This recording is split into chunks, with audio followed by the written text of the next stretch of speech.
All right, welcome everybody to the latest episode of the Renegade Free for All. That's on the renegadepopculture.com podcast network. Boy, it's been a while since I've done that intro. My name is Keona, also known as Neoplasmic. With me tonight, I have Mike. How's it going, guys? We have Jacob. What's up, y'all? And we have Drake, our special guest co-host. How you doing, Drake? Buongiorno. I'm doing just dandy today. And we should be joined in progress, by the way, by Josh and Crystal, hopefully, as soon as they can. Yeah. By the way, this is for those of you keeping track, this is Drake's first one since the Jungle Cruise and Green Knight one. So good to have you back, Drake. Yeah, good to be back. Was Jungle Cruise and Green Knight the same podcast? Yeah, that was the same episode. Yeah, it was. What two drastically different movies? Yeah, I know. Right? Yeah, I was just like, wow, that's a. I think that was like exactly the idea behind that episode too. I mean, also out of convenience too, because they came around the same weekend. Yeah. Back when we had a somewhat of a plan for how consistent we were going to do these things, the marquee one. Somewhat. Yeah. So anyway, so it's a free for all. So it is a free for all. So free for all basically means that we can talk about whatever topics are on our minds. It can be anything from movies, video games, mental health, comics, TV, music, basically whatever's on our minds, wherever the conversation takes us, that's where we go. So sky's the limit. Yep. Exactly. Jacob, do you want to talk about do you want to go ahead and just maybe tell us about your future plans and what's going on, or should we save that for the ending? Actually, we can do that now. I think our audiences are entitled to hear where I'm going. Why you won't be hearing my voice in the next few months is that I've got a job recently at Central Michigan University working as a part-time research assistant.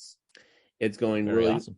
It's going well so far. We've been doing a lot of really successful planning so far, and I look forward to see what the future holds for me. And unfortunately, that means that this is going to have to take up a lot of my time here. So sorry, y'all, but I'm not going to really have a lot of free time to record these things. So this is going to be the last time you hear from me, at least for a while. No, it's a great thing for you though, man. It's really a happy day for you, I think. And it's also, isn't it also your birthday? Oh yeah, happy birthday, Jake. I do believe that it is. You want to give us a roundabout number of how many rotations around the sun you've had? 30. The big 3-0. Holy crap, I didn't know you were 30. Good gosh. Wow. Holy cow. 30. Welcome to the club. Yeah. Yeah. Oh man, congratulations. Happy birthday to you, man. Yeah. You know, it's actually, this is a celebration of Jacob's time with us here. This is not a farewell for you, by the way, my dude. You were gonna come back at some point in the future. Look at me. I thought I was leaving and I came back. So yeah. What do I always say? Once a renegade, always a renegade. Always a renegade. That's right. That's right. We just high five each other. So Jacob, you can save some of your stories for when Josh and Crystal get here, but for now, just in a general sense, how would you describe your time here at RPC? Fun. It's honestly really fun. I'm glad I got to meet a lot of cool people. I've got everybody, the entire cast and crew here, Keona, Mike, Cameron, Josh, Crystal, Teresa, Haley, and also Brock, Tyler, and Drake, whom I actually have quite an interesting history with. We've had all kinds of people united by the same love for media and the stories to get us through times like the past 3 years.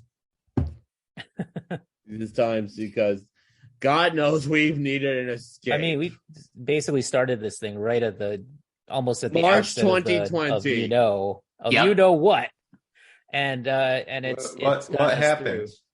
Mark, What are you guys talking about? The big. It starts with a P. Panera, pantomime. Panera Pantomime. Oh, I know what you guys are talking yeah, about. March 2020. Done. Yeah. The world shut down. When the world shut down, and just everything went down. March 2020. To the point where I believed so much in the mission that I came up with the tagline. That's right. To bring my marketing expertise to the. I've always wanted to be kind of a marketer. To be, dude. No, you did great. I've always that was the tagline. That was the thing that we needed. Really, honestly, and it couldn't have come at a better time. Yeah, and it stuck. Yeah. So what I want to do is, Drake, let's start with you, man. What's been going on with you in terms of where you're at with pop culture, or just what's been going on in life, or whatever you wanted to talk about? With pop culture, you know what I'm watching right now? What are you watching right now? I am watching Euphoria, which is a show that everybody's watching right now. 2 years ago, maybe, but I love it. It's fantastic. I have not seen it. Well, here's the thing. I avoided it for so long because I didn't want to get FOMO for these teenage parties that did not exist, And then when I watch it, it's so obvious, a party like this does not exist. It's never going to happen. All these high schoolers, first of all, look 30. And where are they getting the access to all this alcohol and drugs? And there's no cops. This doesn't make this would never happen in real life. But when I was younger and a little more insecure, I was like, oh, I gotta be at a party like that. Oh, I don't want to watch it because then I'm seeing the party that I'm missing out on. Euphoria. That's the show with Zendaya in it, right? Mm-hmm. Yep. Yeah, it's fantastic. HBO. Yeah. It's a very HBO show too, because there are a lot of penises.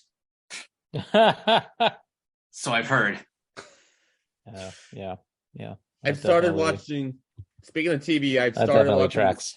I've watched the first 2 episodes of The Sandman already. Nice. That is a good show. I love Cain and Abel. They're my favorite characters so far. Yeah. They're my favorite characters in the Bible too. Yeah.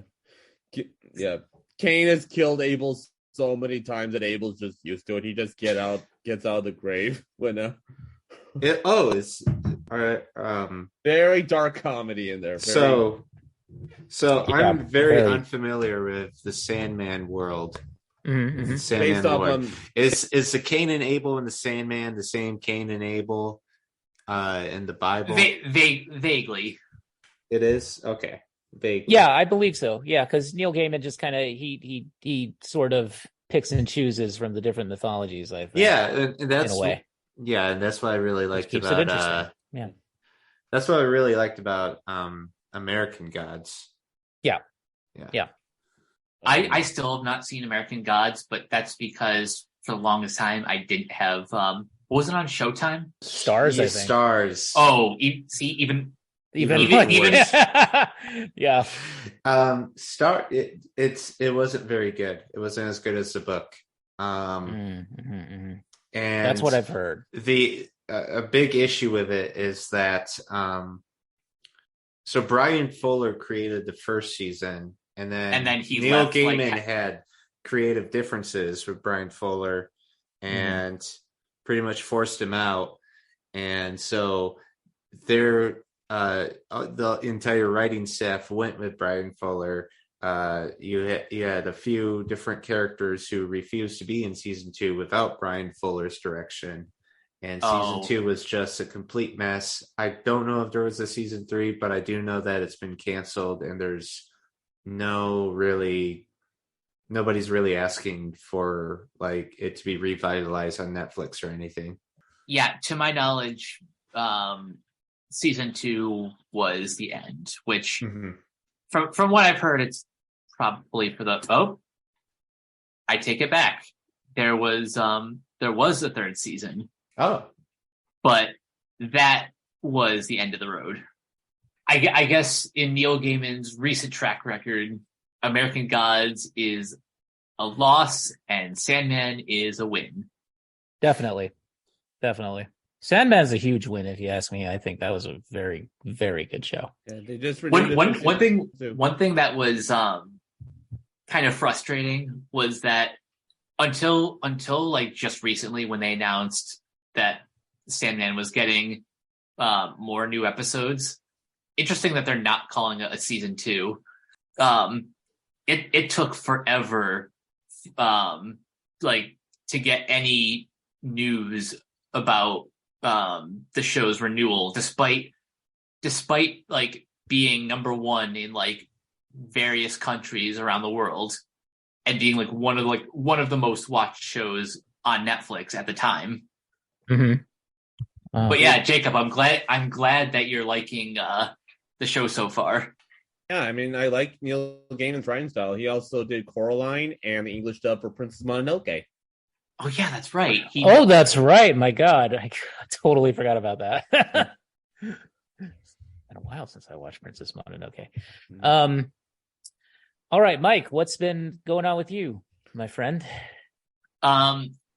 So couple things. One, it's award season. So yes, yeah. So in addition to my animation duties, I'm trying to do my due diligence and keep up with a lot of these movies that are up for major awards. And one of the movies that I saw last weekend was The Whale. Now, I know this is a very polarizing movie. Mm-hmm.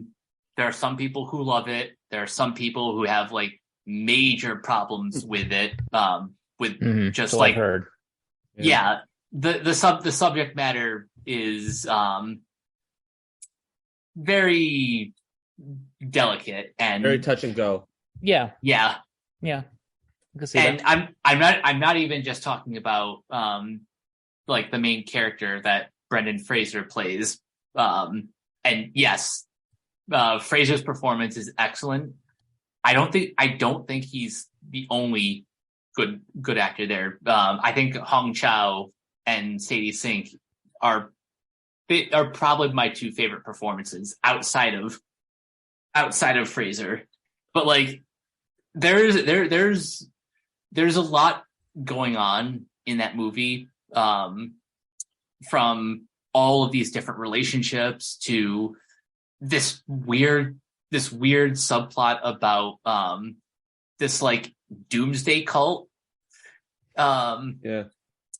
And like it's weird, but I kind of understand. I understand to some extent why Darren Aronofsky took on this project, because while Aronofsky is an atheist, there like religion comes up in a number of his movies. Yeah. Particularly his adaptation of the Noah's Ark story in Noah, and even Mother has a lot of religious allegory. Mother was basically the Bible. It was about basically the Bible condensed. Yeah, basically. That's basically what it was. Yeah. I didn't know that when I was watching Mother, I had no idea what it was about. And when it clicked to me that it was a retelling of the Bible about like 2/3 of the way in the movie, I was like, holy shit, this is amazing. As do you guys remember Mother? That actually got an F cinema score rating. I remember that. You know what movies? You know what other movies have got an F cinema score rating? Disaster Movie, The Devil Inside, Alone in the Dark, and the Wicker Man remake. I would have expected more Uwe Boll. Yeah. Right? But no. Only the truly despised movies by audiences get that distinct dishonor. Yeah, because usually it wasn't that bad, people. No, I don't know. Like usually cinema score it depends a lot on audience expectations. Yeah. Like, Yeah, it I does. know a lot of horror movies will get like either D plus or D minus cinema Yeah, scores. audiences tend to have different tolerance levels when it comes to that sort of stuff. Indeed. Yeah. Yep. That makes sense. Yep. And yeah, I mean, if you're just going to you go to see a movie, it's called Mother with the exclamation point, and you're like, oh, it's Darren Aronofsky, Actually, I think mean- what drew people into I don't that was know, the fact man. that Jennifer Lawrence was in it.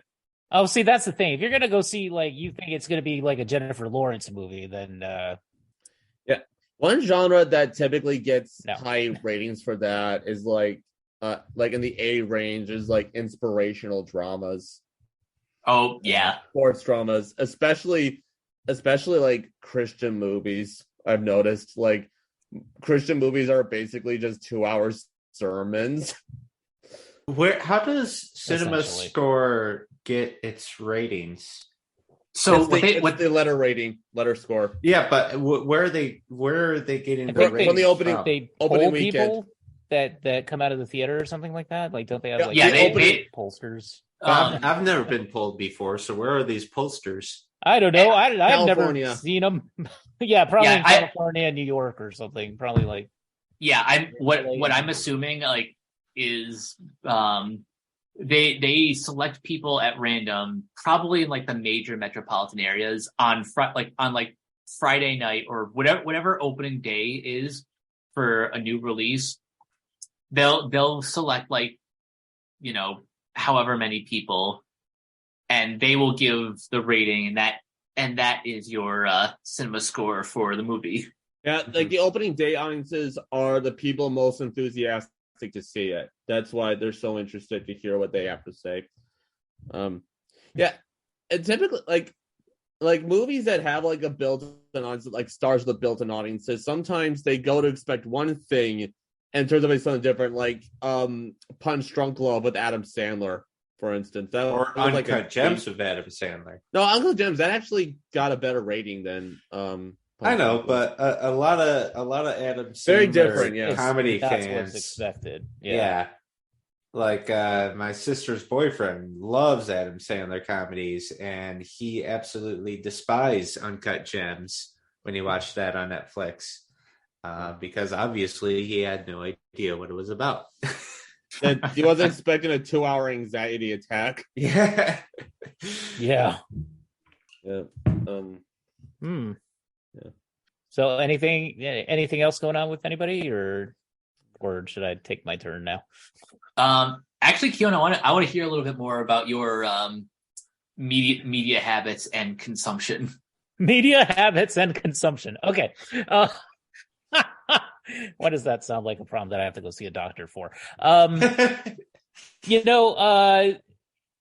would say that I've been trying to catch up on some movies, like we were talking about in the pregame, if you will, to this podcast. I was talking about Bullet Train a little bit. That was a fun little action romp. I did enjoy that. I saw Banshees of Inisherin, which was a very interesting, very dark movie.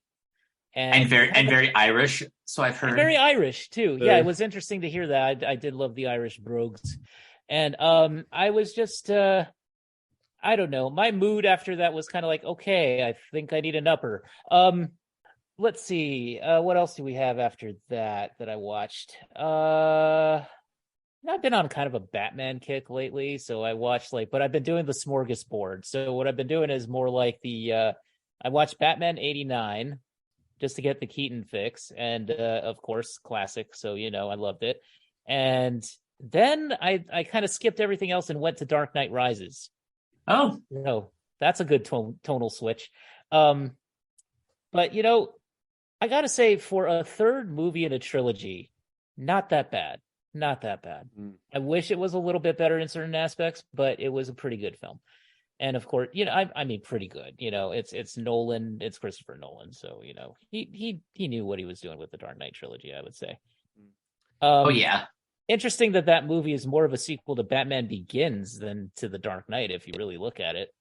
It's got more Yeah. callbacks to that. But it's other than the Harvey Dent stuff. Right. But I mean, like, if you look at it in terms of the storyline itself, like there's more callbacks to the League of Shadows and of course, Crane being in the movie as the judge, sentencing people to death or exile. And of course, Anne Hathaway's Catwoman. Of course. Which is I wish we had gotten that movie.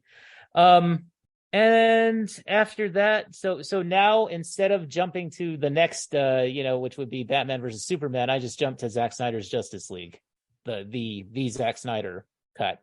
So still watching that one because it's 4 hours, and there's a lot of things that happen. But I gotta say, it's definitely improved over the theatrical version that we got for sure. Not even close.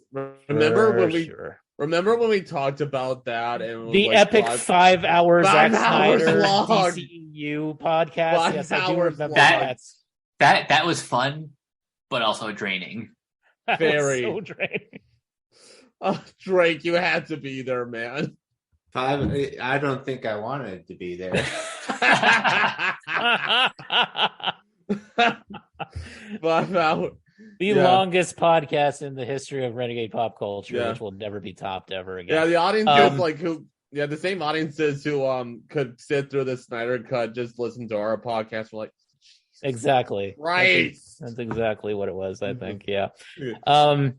Boy, how what an interesting history we have with that whole movement. But anyway, it's a good film.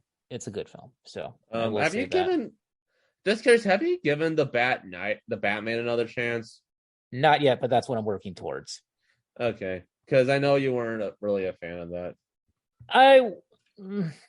I'm very lukewarm on that because it's a good film. It's a good film. I can't say that it's like bad or anything. I would just say that I feel like, if the Dark Knight trilogy was serious, this is very serious. It's like black on black. We're like to the point where everybody talks in a whisper, and I have to say to each other and everything. But I just love the fact that every time Commissioner Gordon comes on screen in this movie, he's like Jesus. I love his interactions with Batman. Like that is all he ever says when he comes on screen. I think Batman and Gordon actually have the best chemistry out of any of these movies. It was really good. Where they get down and dirty together. Their chemistry kind of reminds me a little bit of Butch Cassidy and the Sundance Kid with Robert Redford and Paul Newman. Yeah. They definitely have that kind of dynamic, and they have that dynamic. They have that energy. Yeah.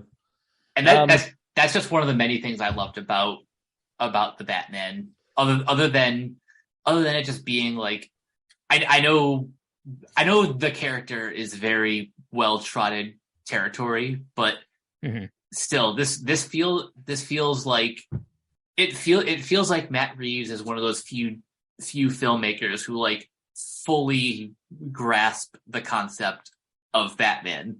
Everything That's from true. like everything from Gotham City itself to the Penguin being not just like an abomination who lives in the sewers, but like a legitimate businessman who happens to run legitimate businessman who happens to run like an establishment for criminals. Lounge. That actually, I gotta mention the Batman that had that brilliant visual gag of when Batman and Gordon, they're intimidating him, and they have he's handcuffed at his wrists and his ankles, and they leave him, and he actually waddles like a real penguin. Oh yeah, that was funny. That was funny. Yeah. Guys, that makeup though, that's that unreal. makeup job. On Colin Farrell was really, really good. Very, very good. It also had, interesting enough, it had Zoe Kravitz reprising her role as Catwoman from the Lego Batman movie. Yeah, not a lot of people remember that. Oh my god, I totally forgot that. Jeez. She was in the Lego Batman? Yeah, she was Catwoman in that one too. Wow. Oh my god, that makes sense. That actually does make sense. Yeah. Well, actually, Can I just get can I just get a movie with Zoe Kravitz Catwoman and Anne Hathaway Catwoman, please? Thank you. Actually, Verse. yeah. Yeah, Michelle why not? Pfeiffer too. And Michelle Pfeiffer, just everybody, but maybe not the Halle Berry version. Halle Berry too. Yeah. Halle Berry or nothing. I mean, you might as well, right? Redemption. It's the redemption of the Halle Berry Catwoman. Let's do it. Do it, you cowards. Since we're talking about like the villains in it, like actually, when I heard that Barry Keoghan was gonna be in this movie, apparently, but they acted like he was playing a cop and that. And when I heard that, I was like, oh man, they're really wasting that guy because he would make an amazing Joker. And then the ending. Yeah, like, because anyone who's seen him in Killing of a Sacred Deer and The Green Knight, you know he's amazing at playing psychopaths. Like, Killing of a Sacred Deer. That was but he will be playing the Joker, right? In the next Batman. Yep. And I'm assuming the Batman too. I'm assuming. I'm guessing it's My prediction is that Matt Reeves is going to use the Joker the same way that Christopher Nolan used Jonathan Crane in the Dark Knight trilogy, but in reverse. It's like a cameo. Like it's like building up to like he's gonna be the big baddie and like a background player until in the Batman 3. Yeah. Maybe. Yeah, and that's just another thing I like about Reeves' take on Gotham is he treats all of the rogues gallery like just regular supporting players or just regular civilians in Gotham City. They've been corrupted by the same influences. Yep. I do sort of long for the days of a more fun version of this. You're probably gonna get that with James Gunn, though. Yeah, Peter Safran. I kind of want that a little bit. Like, I don't know. If they are gonna do two concurrent Batmans, they have to be different in tone. Yeah. That's true. I don't know. With DC, it's like DC has lower lows, but they also have higher highs in Marvel. And I just don't want to see the Marvelization of DC where every movie becomes tonally the same. Oh, I agree there. Completely. Yeah, with the DC right now, you could have one movie that's like Suicide Squad, and the next movie it's very dark and brooding with Batman versus Superman. I just don't want a generic Black Adam movie over and over again, and they're all in a very carefully calculated cinematic universe. I'd rather have the chaos. They're able to that's experiment more. DC. They're definitely able to experiment more in DC. Yeah. They're able to make true. like Joker and like stuff like that. Like Joker too. Like they're so experimental. They're actually making it to a Lady Gaga musical. Yeah.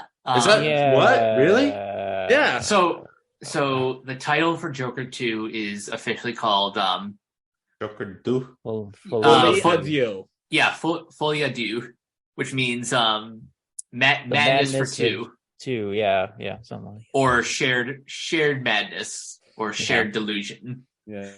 So that's going to be fun. Yeah, Lady Gaga is playing time. Harley Quinn. We're having two concurrent Harley Quinns. Isn't that amazing? Yeah. Yes. 10 years ago, she was still one of the more esoteric Batman characters. Can you sense my enthusiasm for this movie? Because it's super not there. Speaking of DC, as of this recording, who knows if it actually happens by the time this episode is released, but supposedly this month we're going to get an official announcement of what the hell is going on from James Gunn and Peter Safran. So after months of anticipation since Gunn was announced to be the head of DC Films or DC Studios, we will finally get a better idea of what's going on. I'm so pumped for that. And look who's joined us. Hello. Returning once again. Josh, Crystal, how are you guys? Just like Superman, we rise from the ashes. That would be Phoenix, I think. Hey guys, Hey, guys, you remember Drake? Let's be pedantic. You two remember Josh from the Loki? Drake from the Loki one. Drake and Josh. Yes. yeah. Sorry. Drake and Josh. It works. Yeah. It works. All right. So what we're doing right now in this happy little free for all is we're just going around we're just going round robin, so to speak, and we're telling everybody about our, how did you put it, Mike? Media consumption and media habits and consumption. media habits. It's also it's my departure one. It's gonna be my last one, at least for the foreseeable future. Because although I may come back in the summer, I'll probably come back in the summer. And also I got the fresh takes to do with Brock. Oh yeah, that's those. right. Yep. We've got some of those to look forward to. But for now, Josh and Crystal, what are some of your media habits and consumptions? I say you go first. Because our media habits and consumption is fairly similar. Ooh, that is very. I'll admit, I've been in kind of a weird slump in terms of media consumption because I haven't really seen a good deal of movies more than I usually do. But lately, I've been taking in a lot of TV and video games. Nice. Now that comes with a heavy caveat of, like, of course there are some things that I generally look for, I guess, with my media consumption. Mm-hmm. And I think it's something I'm starting to come to terms with. I don't really do well with like a lot of like high concept stuff. Interesting. Yeah, that is interesting considering that like Kojima is one of your favorite. Hey, Kojima breaks in, okay? He presents me... Mr. Kingdom Hearts over here. Yeah. Okay. High concept. It's a little. That's a first. Somebody else brought up Kingdom Hearts before I did. I don't do anything with the high concept stuff, and then it's like, oh, by the way, here's my Kingdom Hearts video for like an hour and a half, bro. Hey, let's be fair. The Kingdom Hearts video is still delayed. Yeah. Still horribly on You brand. just know it's going to be feature length. Yeah. Josh It is going has to come to. out here and just be feature length documentary about Kingdom Hearts. Of course. Yeah. Of course. Yeah, he got you. That's I'm joshing you, Josh. Josh, Crystal, we were just talking about like DC stuff. Any thoughts you want to give about like the upcoming DC slate? Anything you're looking forward to or dreading? I'm scared of a lot. There's a lot that they're on a thin line, and if they waver just a little bit, they could just completely tank most of DC. That's what I feel right now. How did you guys feel about the Batgirl cancellation thing? Because that's something that we sort of talked about in other podcasts. On Brock's zeroing out one, Or on the zeroing out. Yeah. That's what it was. Yeah, it was just sad. It was just sad. Like Yeah. all of the tax write-offs that they did is just, it's unfortunate. it's unprecedented. Yeah. I was bummed about that. Very bummed. Same. I was already disappointed initially because we're denying the world another Brendan Fraser role. Yeah. He's having the comeback of a like he's been getting a lot of buzz recently. Oh yeah. But Yeah. it was made even worse when I finally watched Miss Marvel with Chris. Yeah. Because Oh, the same guys that did Oh, it's the same. Batgirl, they did Yeah, the very first and the very last episode of Miss Marvel. Wow. that's right. Same filmmakers. Mm-hmm. Yeah. Yeah. And that show was good. It was It was. genuinely good. it's one of my That's good. favorite Marvel shows. Hmm. Same. It's like it's either in my top 3 or top 5, but yeah, it's a great introduction to a great character. Definitely. What would you say is your like media consumption and habits? Lately it's been kind of dipping a lot. Like my media consumption is primarily movies lately. lately it's been Mhm. movies like Pinocchio, Avatar. Wait, which Pinocchio? Guillermo del Toro's. Yes. If The you're correct yeah. one. Drake, if you're hoping that they're going to say they saw the Pauly Shore Robert Zemeckis one, you're a little disappointed. Yeah, I know. The Disney's remake with the Chris Pine reference. Oh, God. Kiona, are you aware of that scene and where Honest Johnny's spitballing names for Pinocchio as an actor, and one of them is Chris Pine? Fiona has left the building now. Thank you. It was just sad.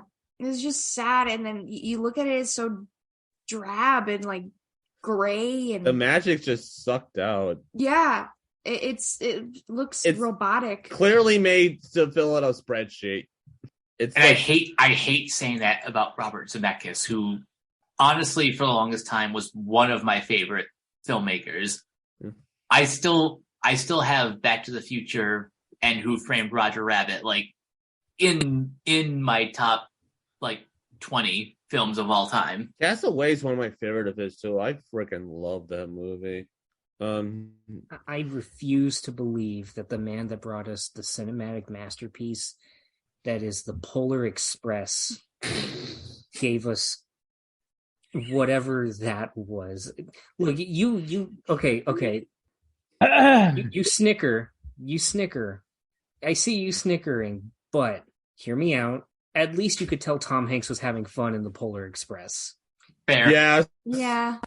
How many characters is he playing in that movie? he plays the hero boy. He plays the conductor. He plays the hobo. He plays the hero boy's dad, and he plays Santa. Wow. Yeah, they did the same thing with Jim Carrey's Christmas Carol. Of course they did. Mhm. Yeah. There was also, speaking of Pinocchio, there was that Pauly Shore one. Yeah. But Daddy, I got the whole while to see. Oh my Father, God. where can I leave to be on my own? Oh my God. Now, this. Speaking of cringy references, there's a part in the Pauly Shore one where Geppetto's coming up with names for his new puppet. And Josh, are you familiar with this? Okay, so one of them is he says, "How about Leonardo?" No, that won't do. He'll grow up to be a selfish actor or a turtle who only cares about pizza. Oh God. What? They made up a Ninja Turtle reference. Shang Tsung must be doing a fatality on me because my soul just left my body. And that's the one where Pinocchio gets shot.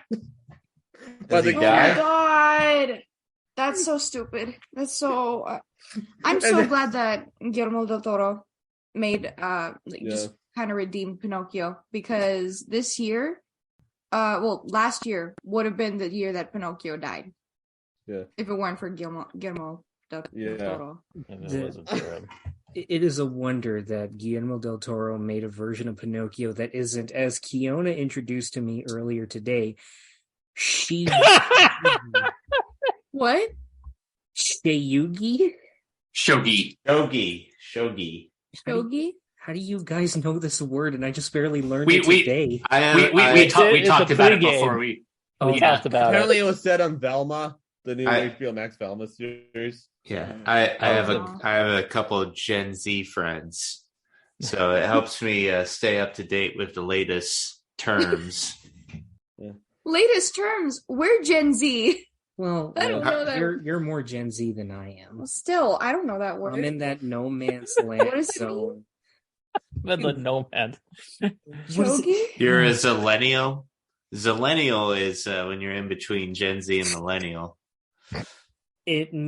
According to this, it's like someone who is out of date or trying too hard. Steve Shimmy, how do you do, fellow kids? Shogi. Shogi? I need to ask my siblings if that's a term that they use. Honestly, that term describes Velma pretty spot on. Pretty much. I know the irony that's of no Velma lie. saying shogi. Yeah. No, I mean it's not even. It wasn't even in the Velma show. It was actually a review of Velma Oh, okay, on that YouTube, makes more and then sense. the person said that, and once again, my soul left my body, and Yeah, I am 'Cause but never knew the it husk it of does who I once was. it does sound like something that would be in the Velma show, because I feel like the It writers does. of that show are a Yeah. little I feel like they would lacking in their try. own self-awareness. I Yeah. feel like they would Kind of- definitely try it. Yeah, I it's still haven't seen it. I don't want to see it. No, Okay. you don't need to see it. yeah. I before I continue, Mhm, mhm. are Kiona and I the only ones who have watched it so far? Nope.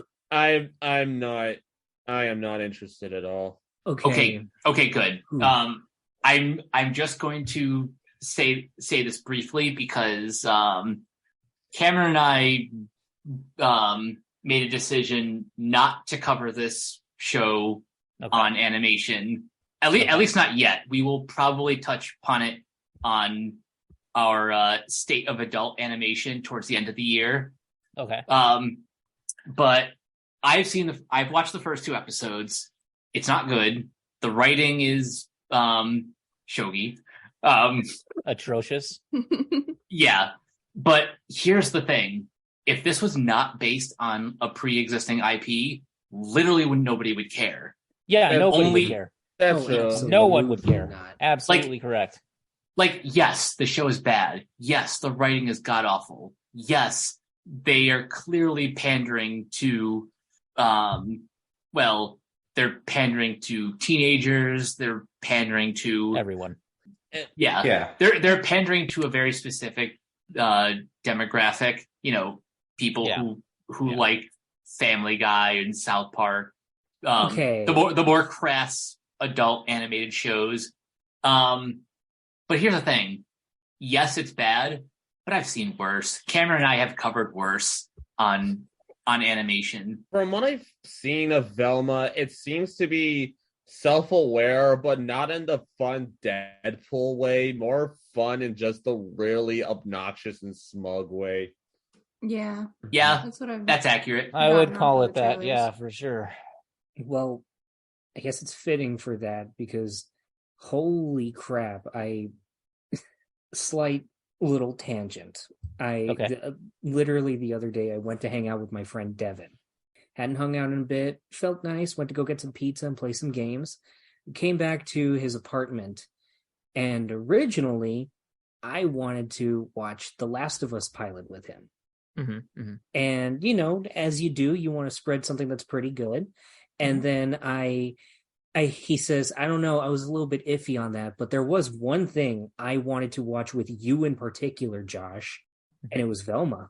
Specifically because he knew that we would hate it. But he really wanted to see how bad it would be.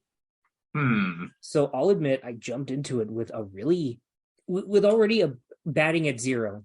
But I hadn't seen a lot of the trailers. I was like, okay, it can't be that bad.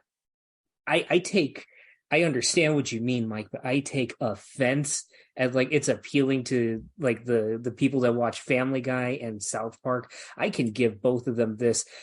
Their worst episodes are still better than what I watched. I saw something that said it felt like the first draft of a show. Yeah. Yeah. I can't get this one joke out of my head, and I'll leave it at that. Just this one joke out of my head where Norville's just saying to Velma, who's clearly defeated, he's just like, what, is everything all right? She's like, no, just like dessert at a bad Indian restaurant, just forget it. Ooh. I don't get it. What is the joke? What? It is only saved by Dennis Reynolds himself, Glenn Howerton, and Sunny in Philadelphia, just going all in on making Fred basically the most unlikable Ben Shapiro, like just entitled character ever. And I'll admit, I did get a laugh at him just not knowing how to cut a knife. In any other show, in any other context, that would have been hilarious. Yeah, Yeah, I that mean, would've- I can see like what they were sort of trying to do in certain parts of it, but I don't know though, because it seemed like it Scooby Doo is such like a beloved franchise for yeah, so many people. why do you do that? It's a legacy. Multiple generations grew up with it, and it's going to be near and dear to our hearts. And it's like they got a team of people that exclusively hated Scooby Doo and got them to work on it. Yeah. From what I've heard, like the only real bit of fan service that's in it is that Frank Welker apparently voices Fred's dad. Yeah, and there are some admittedly clever Easter eggs in Velma's hallucinations. There are callbacks to like old Scooby-Doo villains. And even like the intro to the new Scooby-Doo movies, there's one hallucination where I guess she's like looking in a river or something, and you see all of like the different eyes from the new Scooby-Doo's intro. So clearly the animators are having fun, but there's like this huge dissonance between the visual style and the writing. And that's why this show just ultimately doesn't work. Well, I think a big reason for this is that the writers of the show probably didn't really want to make a Scooby-Doo show. They probably wanted to make their own show. But a big issue is HBO or a lot of studios are not going to fund your project unless it's an existing IP, because people aren't going to pick up a new show about some cartoon character in high school or whatever Mindy Kaling would want to do. They're only going to click it if it's something that they're familiar with. They're using the IP as a crutch. Exactly. Basically. Yes. And it's That's not what Scooby Doo is. I know and that's the issue. It's not sacred to the IP. They don't really respect the IP, and neither does the studio if they're just using the IP for what's essentially clickbait.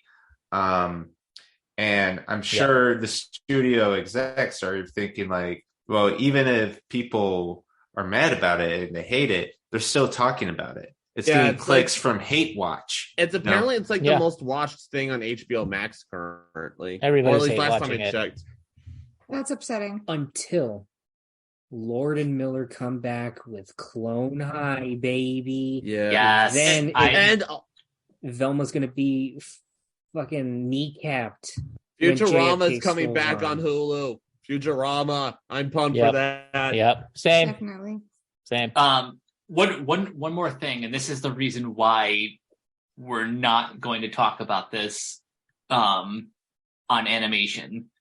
First of all, you don't need us to explain why the show is bad, but also all of the discourse around this show has gotten very toxic very fast. Not only are there people spreading like misinformation about the show. Like there's this one tweet going around that's clearly false about a female character with the name Scooby, spelled Scoobi. Don't worry, that's not true. That's not like, Thankfully. Yeah. Her name is Gigi. She's one of Daphne's friends. But yeah, between that and the usual crop of idiots who are review bombing this show because these are non-white characters and race swapping is bad and yada yada yada. And the people who are upset that Velma in the official Scooby-Doo series, like they confirmed that she's a lesbian, and those toxic people are upset about that, and they're upset about her being bi in this show as well. I don't think there's a problem with that. It's just the bad. I know writing. it's just the people that Mike's talking about. Like Yeah. Yeah. But bottom line is we don't want to feed that kind of toxic. We don't want to be a part of that toxicity. Yeah. So we're gonna put Velma in the corner. Yeah, I'm bi, and I love that stuff. I love that representation. It is truly a horrifying thing that in roughly the same weeks you will have discourse about Velma and whether or not it's literally the worst thing to happen since, I don't know, High on Life. What is High on Life? That is is it too soon to talk about Justin Roiland's career? Oh no. Oh. Oh. It is either the worst thing. It is either the worst thing to happen in animation since the Rick and Morty fan base. I'll say that, or some people just blindly defending it, just wanting to give it a chance purely on those merits, or at the same time discourse going on because the Last of Us discourse is starting to make its rounds again. And even as someone who loves both games, my God, it can be very frustrating, like talking to a brick wall, or even worse than that, The Idol is going to be premiering soon on HBO Max.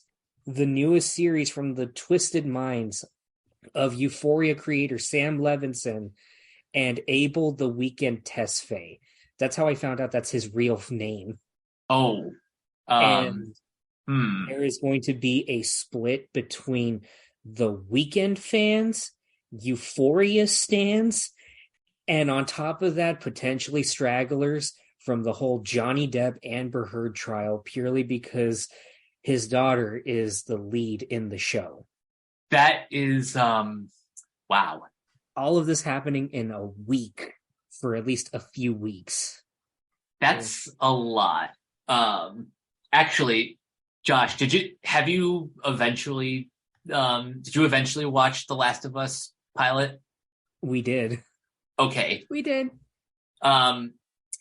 Save your thoughts, because eventually, once the season ends, we will review season 1 as a whole. But okay. Do you have any general quick thoughts? You go. General quick thoughts. I loved it. I was very, very, very skeptical because everything video game related media outside of video games is just garbage. And it has been consistently. I was hopeful with Uncharted, and then they cast Tom Holland in it. I think Tom Holland is a great actor, but he wasn't meant for Nathan Not Drake. meant for that. Not meant for that at all. I've never played Uncharted, and I'm inclined to agree with you. It's ugh. He seems way too clean cut. The climate around movies and video games and movies or TV shows, it really scared me because I love The Last of Us a lot. Going into it, I was skeptical but hopeful.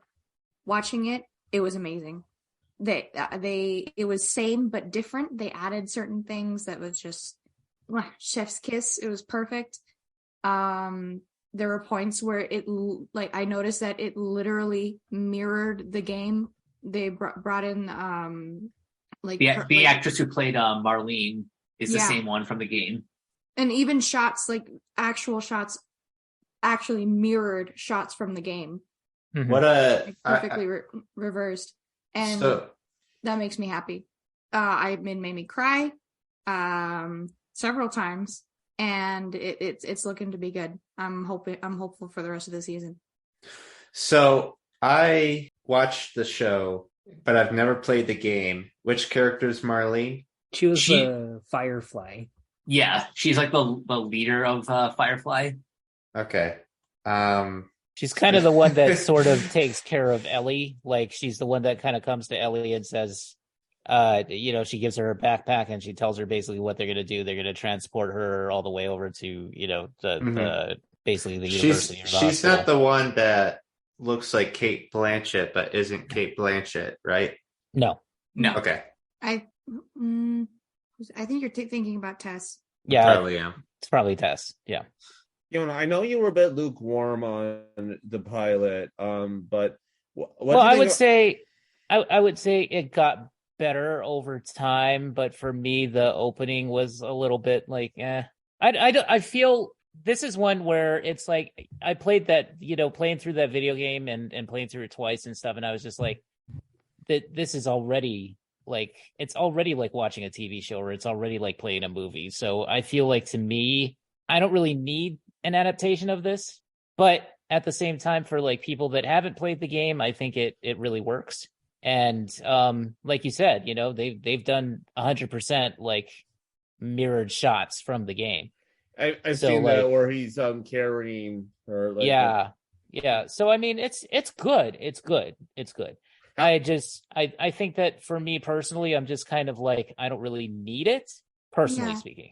I completely understand that, though. Yeah. I will say, personally, Mhm. I like it because I Sure. love the game. I can play the game and I'll play it again and again and again. I'll enjoy it. But other members of my family, Yeah. who aren't good at playing video games, aren't going to experience it, and I want That's them right. to experience that. So Mhm. having Yeah. shows like this allows me to share that with them, and I think that's really nice. a That- perfectly valid point. That's kind of where I stand, because I'm playing a video game right now, but shooter up video games, zombie video games, anything like that, I don't know what it is about them, but they all give me a headache, and Yeah. I Yeah. can't play them for too long without feeling nauseous or motion sick. Mhm. So I've been unable to play the game. And so that's why I was so excited when the TV show was announced, and it was going to be on HBO Max, because that's usually quality.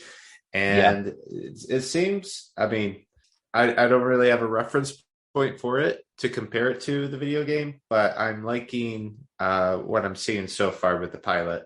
Yeah, But I think I'm just generally not a gamer, but I'm kind of on the outside of video game fandom, where like I will consume video game related media, which is kind of the next point of discussion I want to get to. But my very quick thoughts are, The Last of Us pilot is great. It is like basically feature length.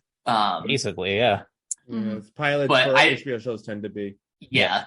But it is for someone like me who hasn't played the game, it is just kind of the perfect introduction to the world, these characters, and this mission that they're embarking on. I definitely look forward to seeing more, and I'm hoping that this doesn't end up falling off the rails the way The Walking Dead did.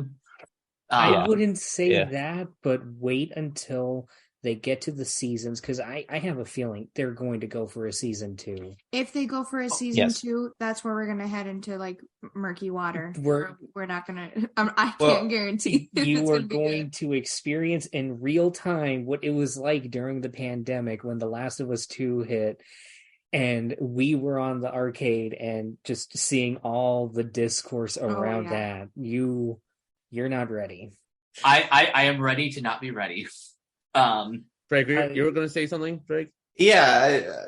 Do you think that the entire first video game is going to be season 1, or do you think season 1 is going to end like a third of the way or halfway through the first video game? I think Because- it depends on what they keep, what they streamline, and I think just generally how far they want this show to go. Yeah, I feel because Yeah. I feel like with the pace that it's at right now, they could finish, like, they could go over the whole game. Mm. that would concern me, because HBO does not have a good track record with keeping the quality after it runs past the source material. So Yeah.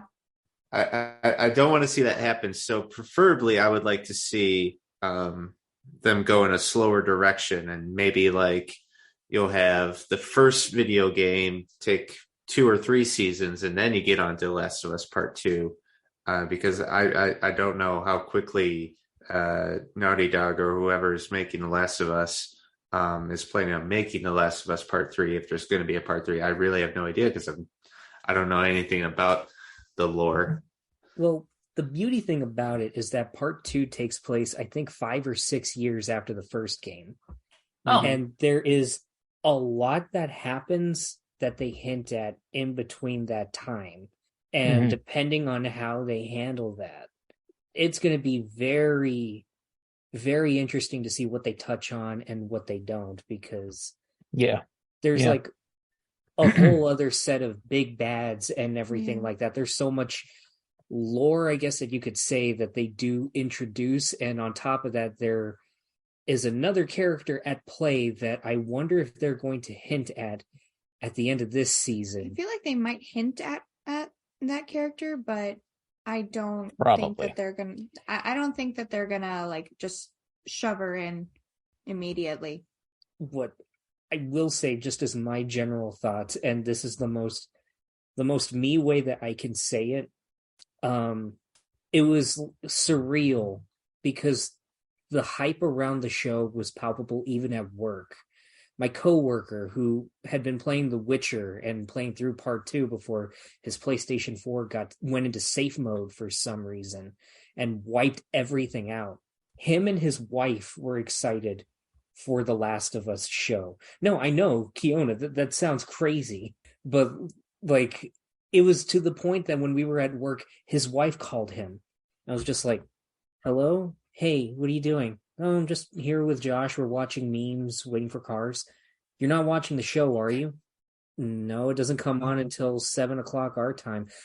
Good, because if Josh is making you watch the show, I will kill him. And sitting down, seeing HBO Max crash, I felt a big tug at my heart, like, oh. Yeah, I remember that. We started HBO Max and then it was like error loading. Oh my god! And then just seeing, we were freaking out. Just seeing the way that they're approaching it was so surreal. Seeing like a very prestigious production of a video game. Like the only time I'd seen something like that was through animation, through like Castlevania or Arcane, which I still haven't seen. I forgot you haven't seen that yet. And seriously, Brock is holding me to that. I know that for a fact. We will contact you as soon as season 2 is announced, because we have plans. Boy, I have to. Oh, that's going to be interesting. I have to ask: is Pedro Pascal as perfect as Joel as you guys were hoping for?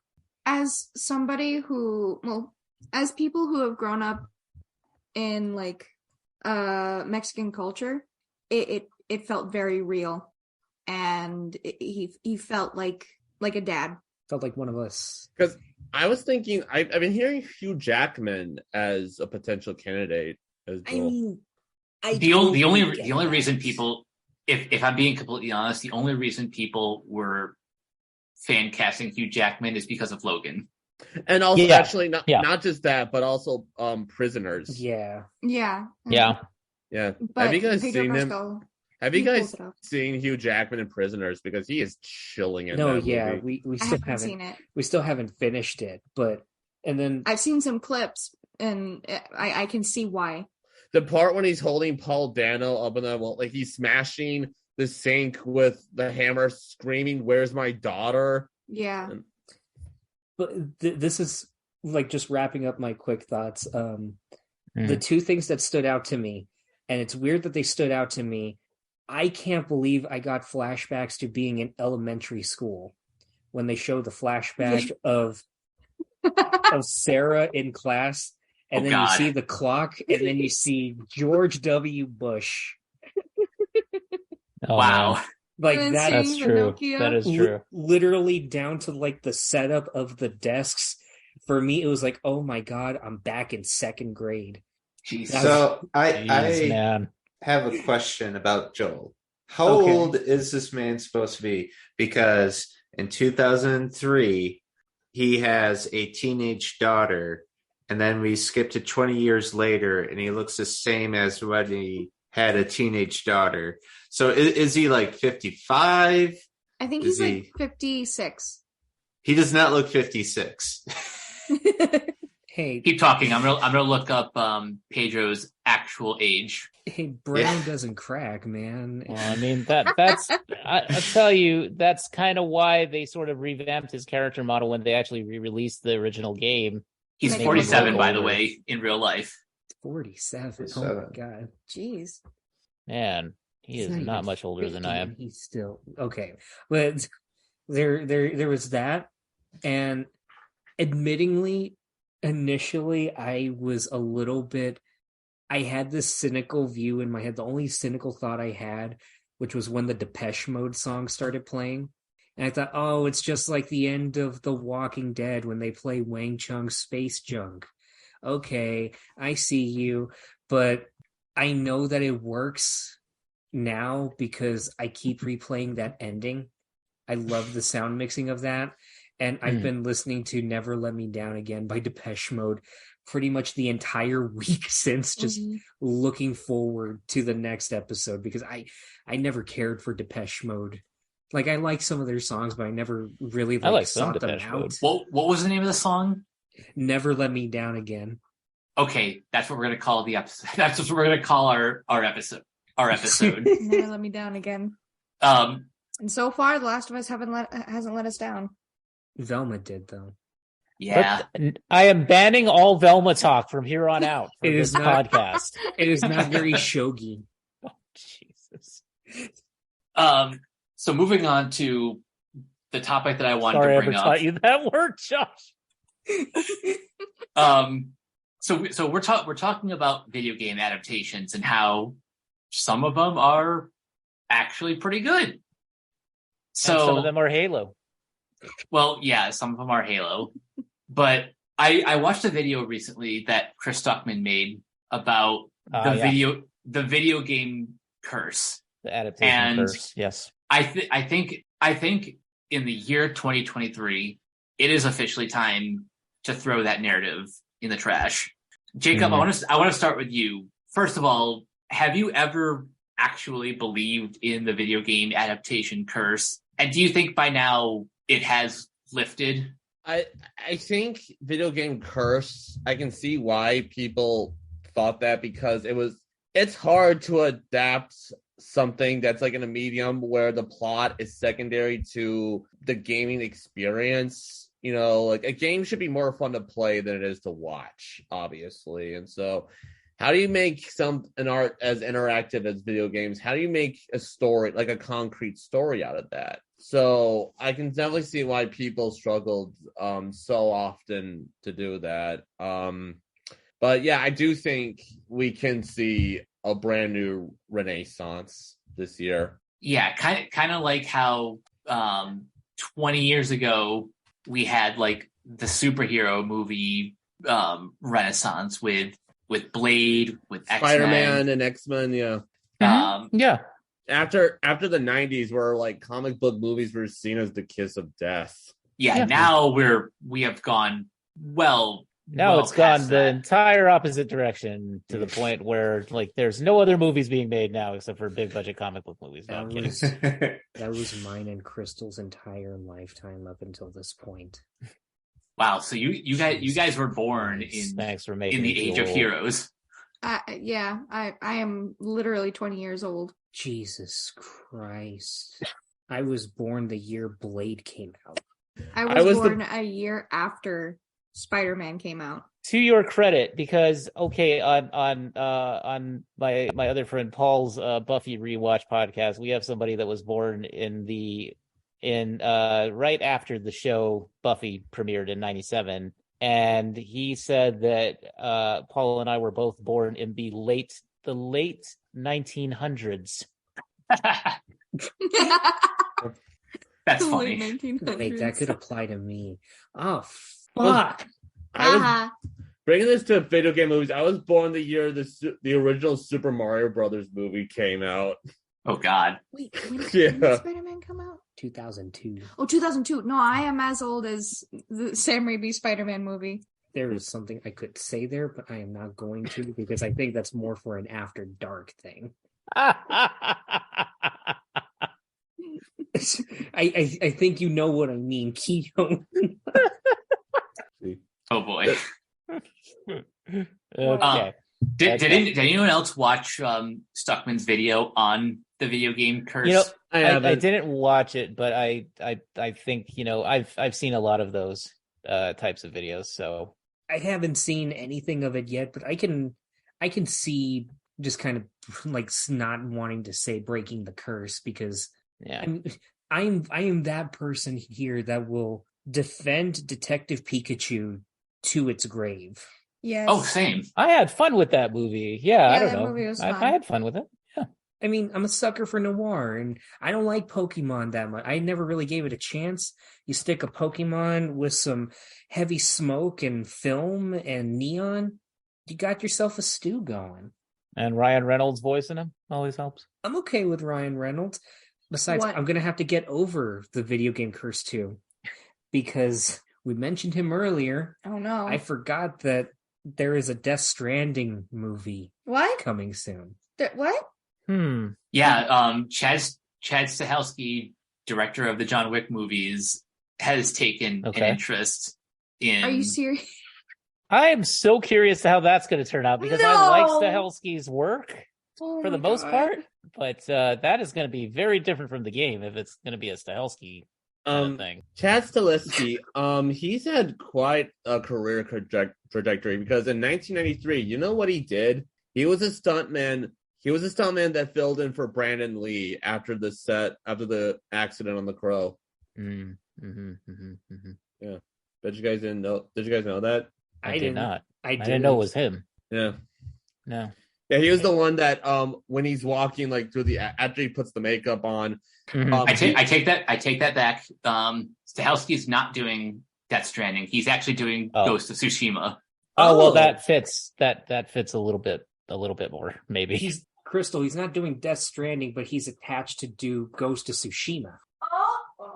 Oh, Isn't that's cool. Isn't Derek Kolstad, Wait, who's like one of the writers of John Wick, right? Isn't he going to do like a Streets of Rage film? What?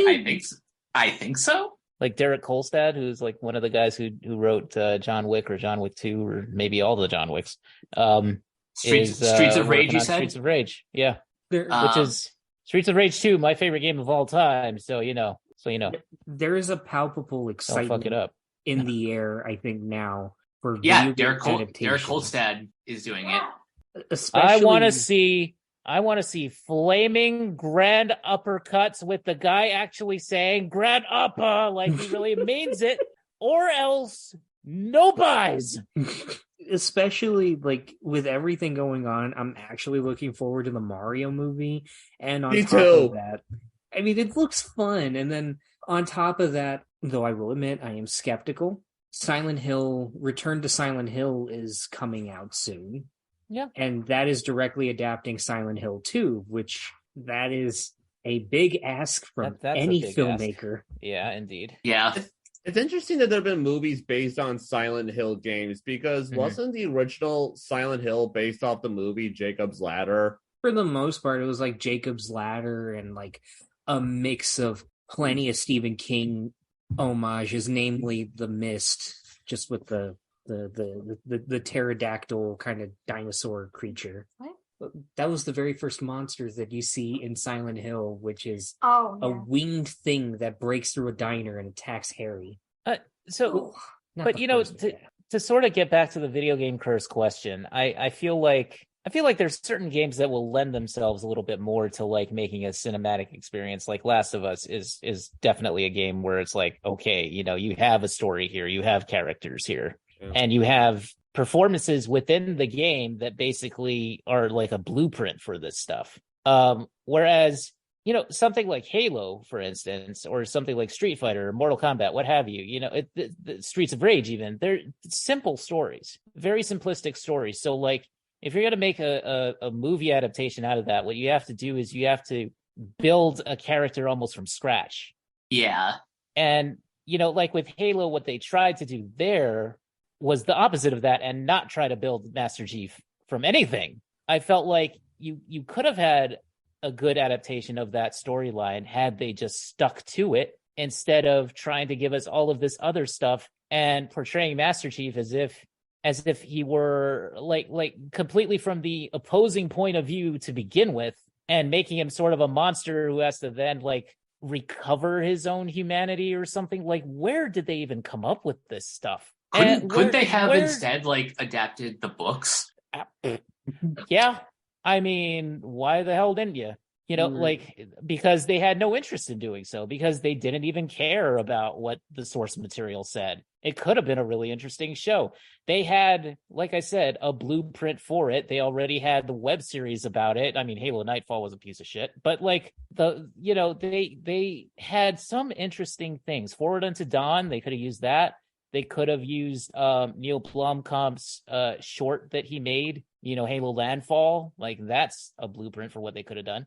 It would have been really interesting to see it from the perspective of the Marines on the ground, but instead they just decided to tell this whole story about, like, oh, Master Chief is the tool of this tyrannical government, and and we have this useless character who's supposed to be our point of view character, who's just completely useless for most of the show, and then has a dream sequence in which she fights Master Chief and he kicks her ass, and then that's it. And then there's a portal somewhere. It's like, how stupid was the idea behind this show? I'm still pissed about it. So Obviously. I'm assuming you're not beaming with confidence that there's going to be a Mass Effect series. I mean, I don't mind them trying that because, again, like I said, there's a story there. There's a character there. You can build something from that. But if they have the same guys who did the Halo show, or the same types of people who did the Halo show working on the Mass Effect show, then we are screwed with a capital S.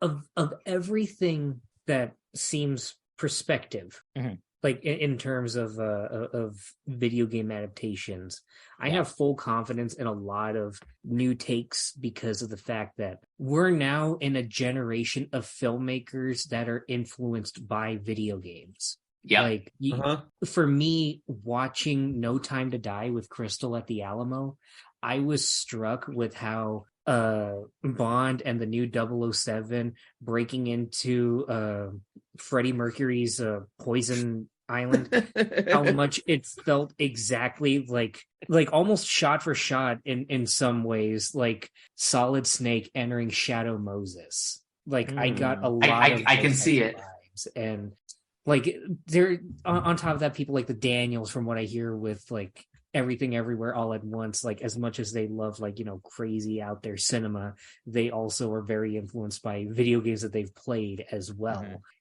The only thing that worries me is, I guess at the end of the day, the execution. Like, we're well past the days of Max Payne, but there's trying to capture the feel of the video game that I think is something that every adaptation is going to come into differently. With Silent Hill, they try to capture some of the same dread by literally recreating some of, like, the shots, like, because it's a fixed camera angle type of game. With The Last of Us, if there's a point where the characters have to be a little bit more interactive, the camera gets a little bit more handheld, which I genuinely don't mind, even though I'm handheld intolerant. But with stuff like, from what I hear, there's going to be a God of War series. Oh, what? Oh. And yeah, the game. The thing with that game is that they do a lot of, like, single shots in that game as possible. Like, the whole game is primarily told in a single oneer. It's a single oneer. Yeah. They're starting with the Norse saga, which is very weird for me. Like, granted, I understand it, because if you try and do a lot of the stuff in the Greek saga, the closest thing I could see doing it right is this stupid YouTube short series that I stumbled across called Kratos Has Had Enough. Oh, God. Where it's just a bunch of guys in VR chat basically reenacting the plots of I think all three of the games, just getting in each other's faces and pretending to kill each other. And it's genuinely one of the funniest things, but it's the only way that I could see some of the crazy shit that Kratos does in that initial trilogy, from what I've seen, and make it palatable for an audience. Because Kratos is really, really unlikable in those games. Yeah, because he wasn't much of a character back then. Yeah, I feel like the first three games, that Kratos, you wouldn't be able to make that into a show. No, because probably not. The point of that, giving the player the ability to do all of these crazy things, is so the player can do all of those crazy things. That's right. Like ripping somebody's head off. Like, that's something that I feel that would be an exclusive experience to a video game. because it would be hard to get people to like a character like that. I mean, I kind of already do, but that's okay. I know that the creators of The Expanse are working on God of War, but do we know anything about who is behind Mass Effect? Because I was thinking the people who did The Expanse would probably be like perfectly suited. That would work. Get Casey Hudson. Call him in. Say Casey Hudson and Mac Walters. Come on in, boys. Like, well, I mean, they'll probably consult if anything, but like Probably. Mac Walters will probably consult on that. Greek trilogy is Richard Dawkins Simulator, and the Norse saga is That's actually well put. Richard Divorced Dawkins Dad Simulator? Because Anti-gods. Yeah, okay. the whole point is just like, man, gods suck. And then the Norse saga is like, man, gods suck. But so do we sometimes. And Kratos himself is kind of a god at this point. Now we kind of brought these shows up earlier, Castlevania and Arcane. Only one of them I've seen. Same. But would you guys agree that that animation is probably the best medium to tell any story, and B, no bias there, and B, do you think some video games are just better suited for television than film? Yes. Yeah, definitely. Like, personally, as much as I would jump at the opportunity, even though Crystal would be on me like a knife, I don't think The Legend of Zelda would work as a movie. No. I'm going to have to agree with you on that. I will agree with you. Because the whole purpose of especially pre-Breath of the Wild Zelda. Yeah, because the whole point of that is to, like, Link is a blank slate. You're supposed to pretend that you're him. Except for Wind Waker Link, because Wind Waker Link is just a brat and we love him for it. Wind Waker Link, I think we could get a cartoon out of. Yeah. Yeah. I mean, it would lend itself very well to that. Yeah. I would love to see, like, since DreamWorks still has a deal with Netflix, I would love to see, like, the same creators behind Avatar: The Last Airbender and Kipo and the Age of Wonder Beasts, like, have that kind of animation style, do like a like a 48 episode Legend of Zelda series. Like, it doesn't even have to be like a straight adaptation of any one game. It can even tell, like, its own story, but like you said, I don't think a movie is going to do that universe justice. Here's a pitch. Here's a pitch. You do it and then build up a whole season. Last season, it just turns into Enter the Linkverse. All the links across all different times and generations, they come together and they were assembled because there was a break in, like, the timeline or something like that, because Ganon, I don't know, messed around with the Triforce for the 80 millionth time. And the person that assembled them, what do they call the guy in Twilight Princess that was like Ocarina of Time Link? Oh, the ancient hero. Shade. Like the ancient hero, or like the hero shade. The hero shade comes out, bones shambling, and, like, sword rusted and full of, like, old viscera and blood that hasn't been cleaned up. And someone's just like, what's going on? And you just hear from this skeleton, "Will excuse me, princess." Oh my god, I literally just gave that reference. Or even like CDI Link. I can't wait to bomb some of the dongos. I won. Oh, gee, it sure is boring around here, my boy. Like, stuff like Legend of Zelda, Mario, I think, is the smartest move to put on animation. And what the hell else? Primarily Nintendo. I want to say one thing. This is just this is me being hopeful, and this will probably never happen, but if it does, I will cry. If there is a Legend of Zelda adaptation into a show or a movie, I prefer a movie, because if it comes back, I would love to see a resurgence of, like, 80s dark fantasy kind of stuff in that. Yeah. Speaking of which, who else here has seen Willow? I have not. I haven't. I want to. Nope. Haven't seen it. How about you, Drake? You've seen it? No, I've never seen the original Willow. Yeah, same. Never saw it. Okay. Well, do that because it's great. I haven't seen it like until recently. I watched it basically to prepare for the show.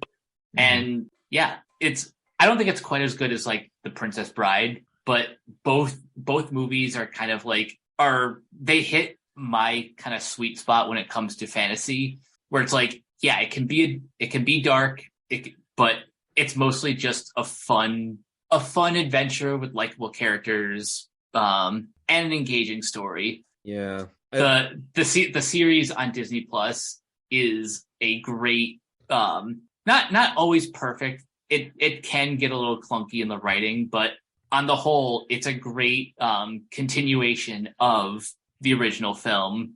And between that, The Legend of Vox Machina, and Lord of the Rings, Rings of Power, and I guess the Game of Thrones prequel, now is kind of the best time to be a fan of high fantasy. Yeah, I feel like there's a resurgence coming back. And also, yes, there is a whole craziness with D&D right now, but D&D did get really popular.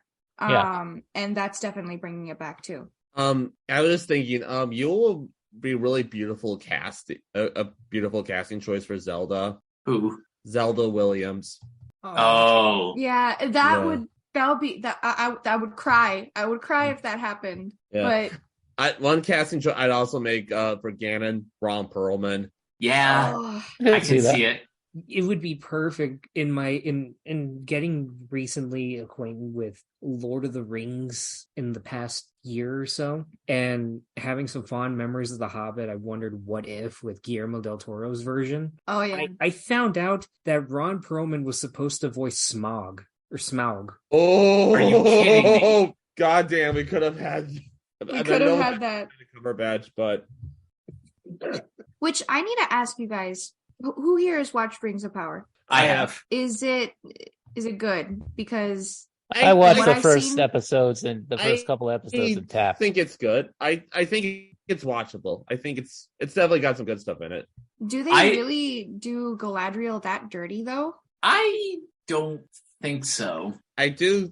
I mean, from what I've seen, she seemed just like really arrogant and like she didn't care about her people. Ooh, we're getting into conflict now. Fight. You're not wrong. She is arrogant.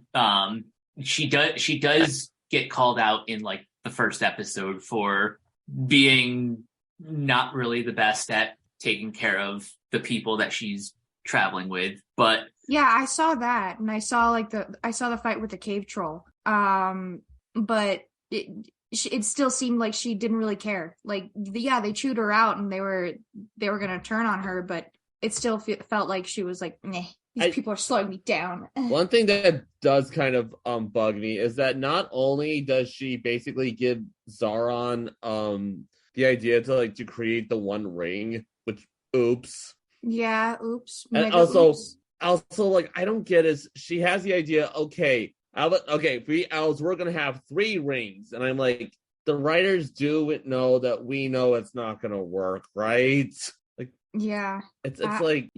That is one of the problems with prequels is like things have to go wrong in order to get to the beginning of the story. Yeah. Better Call Saul. Best prequel of all time. Crystal can't watch it. I don't know if I'll watch Rings of Power because from what I've seen so far, it just didn't seem like anywhere near as good as the movies. To you, like, it just looks and sounds like the Peter Jackson trilogy without feeling like it. Yeah, like it's almost like it's lost its punch. Yeah. I won't watch it unless I want to put something on to sleep to. Yeah, like the fights too. The fights too felt like boring, and there wasn't any dull stake as in it. shit. I'll concede having just recently, like a couple months ago, I watched the extended editions of the trilogy in theaters, which was awesome. Oh, that's cool. Yeah. Ooh. But I will concede nothing will ever compare to like the battle for Helm's Deep or No. like anything from Return of the King. That's like that is like top tier filmmaking right there in terms of like big budget, high stakes, huge epic battles. That's like the gold standard. Yeah, and I feel like in Rings of Power they just kind of fell short. Speaking of which, they're actually doing an anime Lord of the Rings movie, War of the Rohirrim, that's coming out next year. Yeah, It's one of my most anticipated movies of the next couple years. That I will watch. Yeah, what's cool I'll is watch that. what's cool is it's directed by Kenji Kamiyama. I actually did see a movie that he directed in theaters called Napping Princess.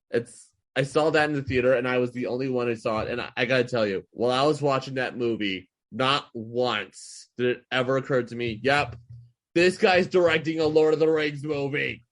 Yeah, Kenji Kamiyama has a very impressive resume. Yeah, and what's cool is it's a different cast with the exception of Miranda Otto as Eowyn, who will serve as the film's narrator. Yeah, I like it'd be if they could somehow, if this is organically, if it's not just fan service, if they could bring Ian McKellen as Gandalf in a way that works, I would be 1,000% okay with that. I don't know canonically if that's possible. I think it is because Gandalf, I mean, she's been like Middle-earth since like practically the beginning almost. So it's 183 years before Lord of the Rings. So I assume he was still around he was around at that time. So yeah, there might be a way to bring I'm not asking they like get Andy Serkis as Gollum because that would be. I think we'd need to bring in some lore experts to verify that, but bring in Tolkien's like great grandson. Yeah. So I gotta get going, but since this is Jacob's last pod, I did want to say good luck on your adventures, and I wanted to note about how me and Jacob kind of met. It's kind of funny. We were both in a movie class at GRCC, and then we both went to Ferris State, and I didn't talk to him. We briefly talked in the hallways at GRCC, but when I walked by him, I was like, wait a minute, that guy looks familiar, and I had to like stop him. Like, did you go to GRCC? We met at Ferris. It was during like we went to a screening of that movie True Love. Remember that? It was like that lesbian drama. True Love. No, I don't think that was me. I think that was someone else. Oh, because I remember you were at a vending machine and I stopped you. And I was like, hey, you were in my film class. So basically, okay, yeah. Oh, I thought you were in that class because I think I walked out of a Q&A for that film with her. So I guess you weren't in that, but you just stumbled across me. So and then you had me on your podcast, which and I wanted to get on that. Me and my friend started a Adam, podcast. which I recorded that. I have it. If you still, I'll send you. Oh yeah. We actually it's actually in the Marquee Facebook group. If you want to listen to that. Oh, that's funny. So yeah, me and Adam started this podcast in college where we were reviewing bad movies and pretending that they were good, and we didn't think anybody would ever find this podcast. We were talking about. Yeah, we were talking about the Pirates of the Caribbean. We were comparing the Pirates of the Caribbean sequels, and I was defending At World's End because that movie is such an awesome mess. And and so I tagged you. Yeah, we weren't expecting anybody to find it ever, and then we just randomly got a fan, and it was Jacob, and he was our one guy who was listening to the podcast. And that's why I had you on this show. Drake returned the favor. Yeah, exactly. Yeah. So yeah, Drake. I just want to say before it's been great having you on for these past 3 episodes. And even when I'm gone, don't feel like you have to be on the show with me to be on it. Like, you're completely free to be on the show whenever you want to, man. Yeah, our doors are always open. And also, I will help you clean the river at some time. I think that'd be a great way to hang out, or hell, even go see a movie at Celebration. Who knows? Yeah, that would be fun. All right. So, where can anyone find you, Drake? You could find me on Letterboxd. My name is Drake B, and you could also find me on YouTube. My account name right now is Great Lakes Cleanup, and I make cleanup videos where I pick up trash in the environment and stuff like that. And that's awesome work. That's awesome work. Thank you. Yeah. So, Tata Drake, thanks for having me on board, man. Of course. You guys have a good one. Hey, all right, Drake. Pleasure to meet Take you. care. Have a good one. Have a good one. All right. Okay. Good. It means a lot to me that he agreed to be on this one. I'm so glad he was on. Yeah. That's really cool. He's a good guy. He truly is. I can see that. Lord of the Rings. Lord of the Rings. It is having revisited it like pretty recently, I can say with confidence it is one of the greatest trilogies of all time. Oh yeah. Oh, absolutely. I just watched Fellowship recently, and it's magical. It's beautiful. One thing that always I'm just amazed by how many different tones there are in those movies, and they all fit so seamlessly. They do. Like with the Shire, like what the Shire one movie has scenes of the Shire, and the other one has Minas Tirith, and they couldn't possibly feel more like different places.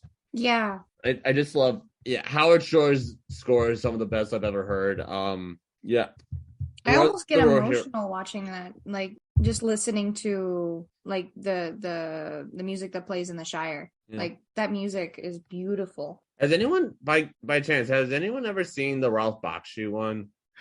Not in its entirety. I saw The Hobbit, I think, way back when I was young. The Rankin Bass one? Yeah. My uncle had that on VHS. Remember the Rankin Bass? They also did Return of the King. Yep. It had the orcs singing that song. Where there's a whip, there's a way. What? It's like a disco song. That is. Oh, you're in for it. That sounds wildly inappropriate. Yeah. Okay, I got it. No. Okay, guys, this is. Hold on. Been hanging out on Red Stream too much now. That's all it is now. That's all it is. This brings me back to remember when you guys, when I brought up like the freakiest Zelda cutscene ever, and you guys were so curious that you actually looked it up. I remember. What, the one from Twilight Princess? Yes. Oh yeah, I remember that. Yeah. Can you guys Google YouTube where there's a whip, there's a way? Hey, somebody can do that. Wait. I am scared for I this. am not doing that. I'm not doing it. I will do it voluntarily just to see. Not we. God, is this going to put me on a watch list? Just typing. No, it's like it immediately comes Oh up. God. What? Okay, it's like you're the one that's like that was posted 16 years ago. Make sure we got the right 16 years ago. Oh, there Okay. it is. Safe search is on. one. Oh no. Oh no. What is this? Oh no, that is. Oh, I'm so sorry. I feel like I need to go to church. Kyo, can you look it up? Can you YouTube it? Fine. All right, I will. I will have to look this up later because I will. It's not egregious, but it is. It's Rankin Bass doing Tolkien. Ironically, The Christmas special people doing Tolkien. my only experience with their version of The Hobbit is the fact that the guys that did the Adult Swim show Smiling Friends had a character. Oh yeah, I saw that. I just looked exactly like. Oh, remember when South Park had like Lemmy Winks through Mr. Slave's ass? The gerbil. Lemmy Winks, your tale must be told. Is that what he was making fun of? Yes. Fun fact, that is the only South Park episode that my mom could not watch. Interesting. the life of her. Just she could handle pretty much everything else from South Park. She liked South Park for a time, then just fell out of it. But that episode in particular, when it came to the imagery of Lemmy Winks inside, it was too much for her, which I feel I totally understand, but it's kind of a half shame because I think the rest of that episode is really funny. Yeah. I think I'm just tired because that animation is strangely hypnotic. Yeah. Yeah. All right, you're watching it right now, Kiana. Yeah. Yeah. I'm watching it with the sound off so we don't get content slapped. Yeah. So And whipped. Stop it. And whipped. That too. I might enjoy that actually. Okay, fine. This is not Red Stream. Stop it. Stop it, Brain. And then So- sorry, go on. Mike, I've poisoned your minds too much. I've poisoned your minds long enough, guys. So as we come to the end of this episode, Jacob, I want to put the spotlight back on you. Yeah. What are What's some that, of your Molly? favorite memories from your time here? Honestly, anytime I made you guys laugh. Hmm.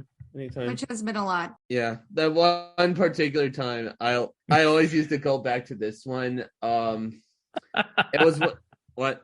No, go ahead. Go ahead. It was I one. think I remember. It Go was ahead. one of the first ones we ever did when we were talking about the movies that came out in theaters before COVID happened, released in theaters. We were talking about this one horror movie take on Hansel and Gretel, called Gretel Yes. and Hansel. I was Ooh. casually referencing a bunch of other Hansel and Gretel adaptations, and one of them just happened to be called Hansel and Gretel Get Baked. And That's and what the I was whole- thinking of. Yeah, and then Crystal, like, you're just like, oh my god, I just got it. And in that same one, you know, they just had to. They came up with the title first. They came up. Absolutely. They came up with the title first. There was also another one. We were talking about another one we did. We talked about My Spy, the Dave Bautista. Like With that the was the movie where he's worst- the little girl. The worst And- Indiana Jones reference. Josh, you had to get a beer for that. Because there was that was also the movie where I talked about the most depressing movie I'd ever seen, The Painted Bird.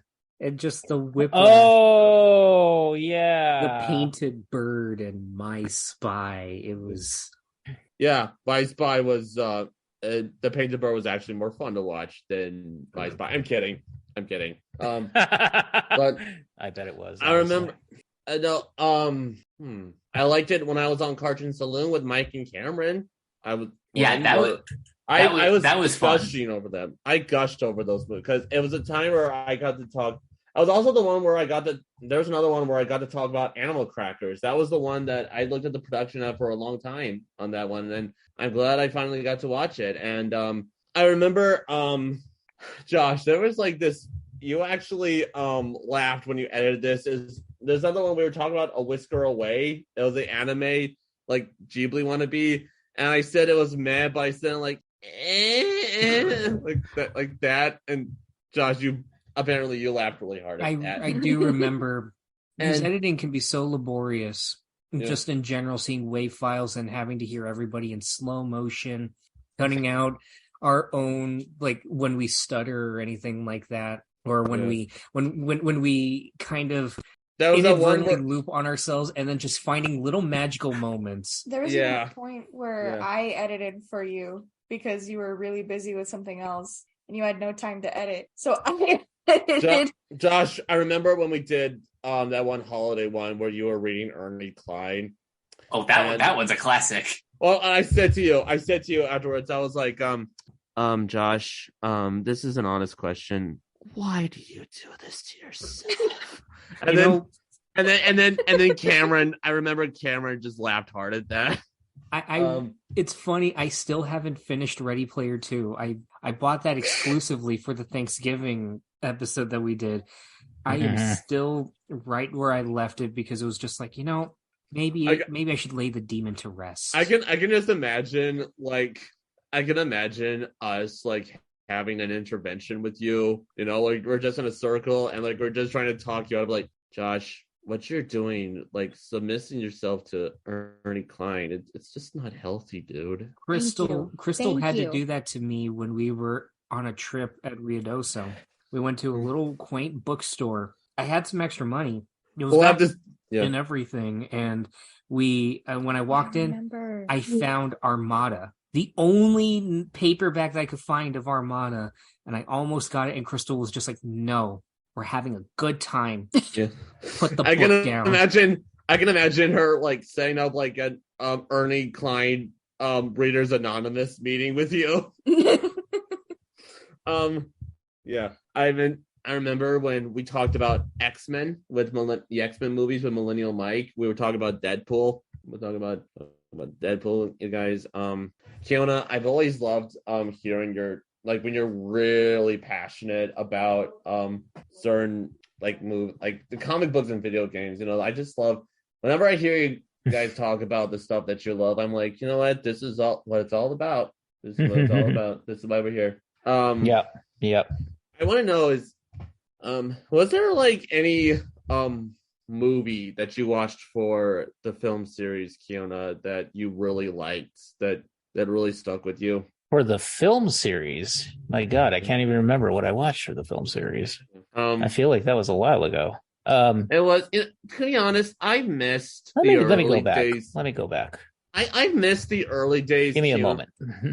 I missed the early days when that more omnibus formats. You know, like it was basically where we just watched whatever, and like we released it like this one time we did one on Mulan, and we talked about a bunch of smaller movies around that. Yeah, we talked a lot of smaller movies, and you know that was fun. I remember that one time where Hayden brought up the squeaky boobs. Oh God, I remember that too. Oh my gosh. Oh, I that activated. I got to something see a lot of personal. cool.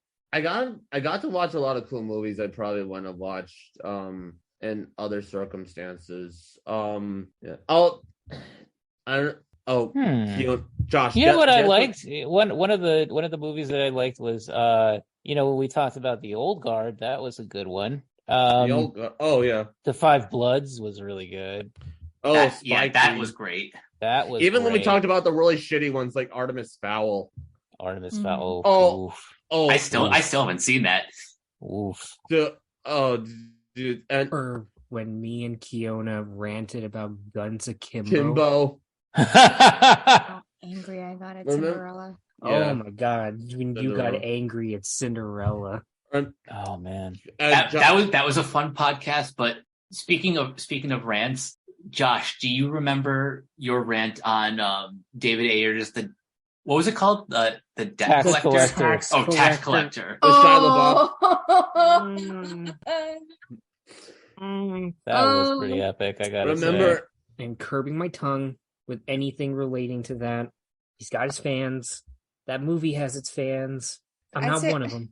Mexican I remember when still recovering from that. I remember when you showed who was that one who was making those pervy comments about Will Smith? Oh, was it Shane Dawson? Shane Dawson. Yeah. Oh, that's right. I didn't even like.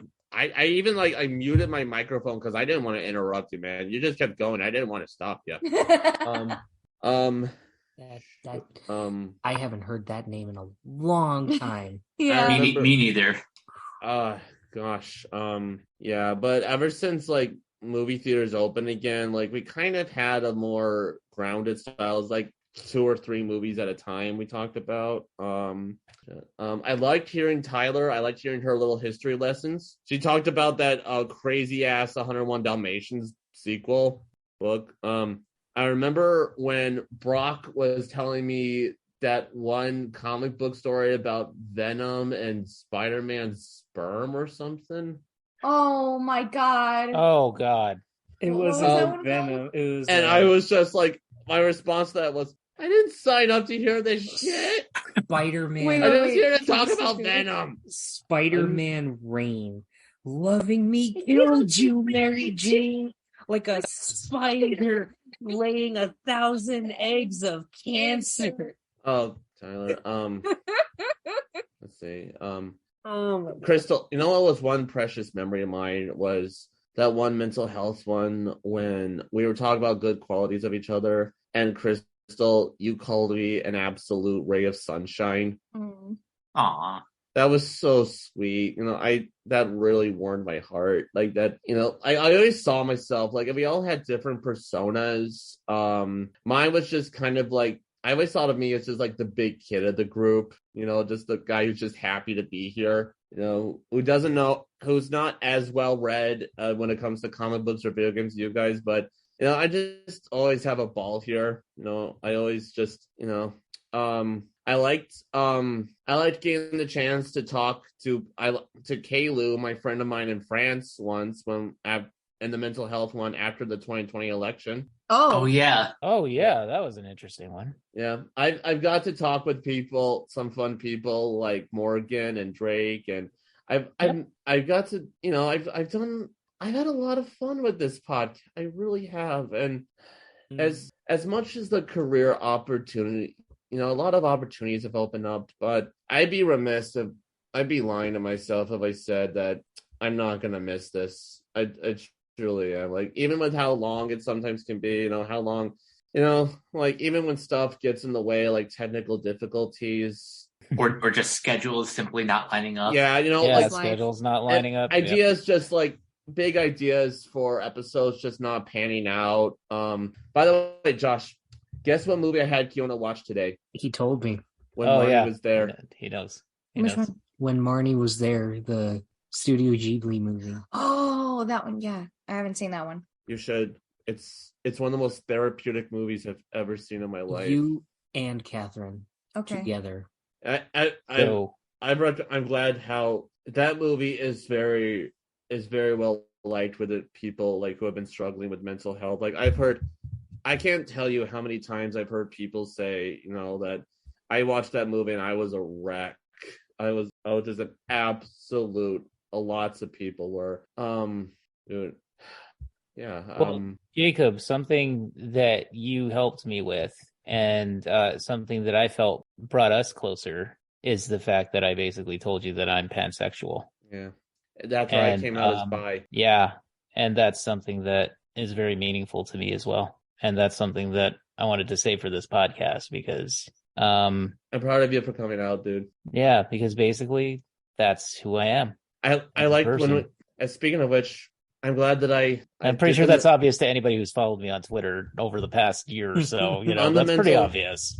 On the mental health one, the recent one I did where I get to talk about my autism and me embracing it, and out of all the mental health shows that we've done, I think that one is probably the one that I'm the most proud of because that one was like I know at my school we had a really good program that dealt with people with disabilities. So I've kind of been surrounded by people on the spectrum like throughout my education. So I was just really happy that that Jacob, you like found your calling. Yeah. That's what I want to ask you guys this question. How have I changed your perceptions of autism? Like, what was it like? What was your understanding before you met me and after you met me? Can I be honest?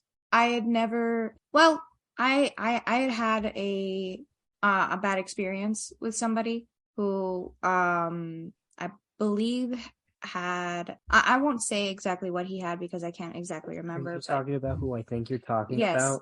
Yes. This one kid, he threatened me physically, and I had it was a bad first time experience. But meeting you and speaking with you, getting to know you, and then finding out that you were autistic, it was very eye opening. And you're a great person. Thanks, Crystal. Josh? I mean, I've had some experience with with people on the spectrum. Your brother's on the spectrum. No, we don't know for sure, but I mean, I swear to God, I thought he. Oh my God! Well, no, he has ADHD. Oh, I always confuse that. I'm sorry, but I have known quite a few people in my personal life that were on the spectrum. Like Crystal's dad's girlfriend, Madi, was on the spectrum. is on the spectrum, and she was very manic. Yeah. She was very sporadic and all over the place, and her mood would shift, and it was a myriad of factors. I never once held it as like, oh, it's because of this or that. But with the people that I've known in my life that are on the spectrum, it's always been kind of a very like kind of a winding road of just like, well, they're like this. But seeing you and talking with you for all these years, God, it's been years. It has been. Yeah, it has been. It is. You've been with me through a lot, man. It is a constant education, and I mean that in the best possible way. That even now, I'm still learning a lot. Yeah, just by being your friend. Thank you, Kiona. How about you? I had some bad experiences when I was much younger. With a kid who was in my class back in my God, I was so preteen years, I think. And he was on the spectrum as well, but back then it wasn't as understood, because you guys got to remember I'm old. But meeting you, my friend, like they said, it's been very, very eye-opening for me. And knowing the type of person you are, knowing your compassion, your empathy for others, including myself, and the fact that you're so willing to reach out to me when you know that I'm having a bad day, you can sense it. Yeah. And I really do appreciate that. I've had a history of trauma myself with how people perceive my autism. Yeah. And finally, Mike, but how have I changed your perception of autism, if at all? Honestly, I don't think you've really changed my perception that much, because as I kind of said earlier, I've grown up with like various experiences with people who are neurodivergent, but just getting to know you personally, I have seen your personal growth, and just getting to work with you throughout these last couple years, like I can tell you're the kind of person who wants to be the best version of yourself, and that's something that I can relate to. And that's the thing, my autism, it does cause me to be blunt sometimes. It does cause me to be blunt and tactless sometimes, and I always try, but guys, you got to keep in mind that that's, with me, that's just unavoidable sometimes, and that's something that I've come to accept myself of, that I shouldn't beat myself up over it, because one thing I'll always take reassurance in is the fact that I never mean to hurt anyone, or I never try to hurt people's feelings, or and I'm always so sorry about it, and that's all that matters, because at the end of the day, you need to accept yourself. Not us, not anybody in your life. You need to accept you, and I can see that. Only very recently have I grown to accept myself. Yeah. But we do accept you. We love you, and you're an incredibly empathetic person, and it's been an honor being on this show with you. Thanks, yeah, the feeling's mutual. And the door is always open, man. You can always come back anytime.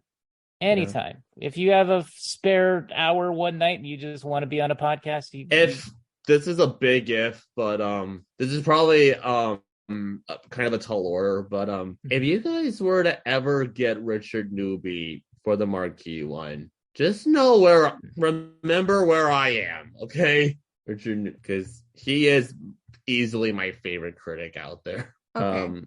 Or if you guys, maybe if you have anything special for Autism Acceptance Month, I'm here, because if we do like a mental health show, maybe, just maybe, but we'll see. And I do hope to, but guys, as fun as it is to be on this podcast, I do think that I have different goals in life. I feel like I have to. You found a greater calling. You found something that really gives you a lot of joy and a lot autism of fulfillment. Study. Yeah. And that's good. And you should go ahead and pursue that. But just know that we're always here. Yeah. And you're always welcome. And we're cheering you on. Of course. Thanks, and we support you. Yeah. And I'm glad that to an extent, like you got your guys' view of me has changed in the past few years as well.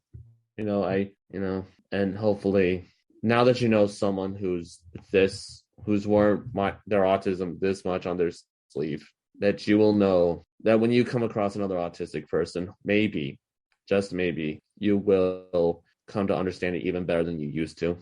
Just understand that autistic person has so much to offer.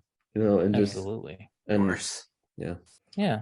and yeah, and We're gonna miss you, man. We're gonna miss We're you. gonna miss you. yeah. We're Same. gonna miss I your know- perspective, and we're gonna miss your passion. So Yeah, I know I haven't always been the easiest to work with, but sometimes none of that I can- matters. I None can of that ju- matters at the end of Yeah. the day. None of it matters. Yeah. The fact that you were on this journey with us, and the fact that you were one of the co-founders yeah, in a lot of Yeah. ways, and the fact that you really wanted to keep everything going with us. Mhm. You never let me give up, yeah, and I really appreciate that. and My goddamn borderline personality disorder ass, deserves a little punch in the face sometimes. Like, no, it doesn't. No, it it does. You know me, when I get really down on myself, you guys got to slap me out of that unreality and bring me back here. So. I always have a life jacket waiting whenever you need it. Yeah. So Okay, so yeah, I do hope that I do think I do have so much to offer with me studying about autism, about getting to know more from different people's experiences working with autistic people, and my supervisor hopes that we can even grow more than that. We can have even bigger goals. Yeah. So to Kiona, Mike, Josh, Crystal, and then any of our co-hosts who are listening to this, Brock, Hayden, Tyler, Teresa, Haley, it's been and everyone else that I may have forgotten. It's been a hell of a ride. It's been a hell of a ride. It really has. And but I just and Cameron, all of you guys, it's been really fun. It truly has been, and I wish all of you, everyone here, the best of luck. And this entire group, everyone. I hope that you guys go above and beyond your ambitions for this podcast, for this. And when I come back, I hope to see a truly great expansion of the Renegade Pop Culture brand. And Thanks, man. We appreciate it. Oh, Captain, my captain. Okay. Good night. Goodbye, and joy be to you all. Goodbye, Tri-State area. Hey, you know what though? Before and lastly, what I want to say before we do the outro is I want to say happy birthday to you, man. Right. And Yeah, happy birthday, Jacob. Big 3-0, yeah. Happy birthday. And of course, once a renegade, always a renegade. And Jacob, do you have anywhere that people can find you online if they want to follow you, if they want to keep supporting you and your efforts? Find me on Facebook, Jacob Crable, Krehbiel. But don't expect any activity from me in this area. So guys, I will be leaving the Facebook groups shortly after this, just so I can focus on my work. Okay. All right. Totally And then Crystal, where can we find you? Well, you can find me on Twitter and TikTok under simply_ragu816. And you can find me on the Facebook Renegade Pop Culture group chat. And that's pretty much it. That's pretty much it for me. I never do anything, so It's not true. Oh, just before I finish, I didn't get to talk about it before, but I just want to say just real quick, go watch Puss in Boots: Last Wish. Yes. That's Go a good watch one. Go watch it, please. It needs money. It got drowned out by Avatar, but it was so good. That's what I've heard. I've heard nothing but positive things about it. All You right, would Josh, love it. my friend, can- where can we find you? One more for the road.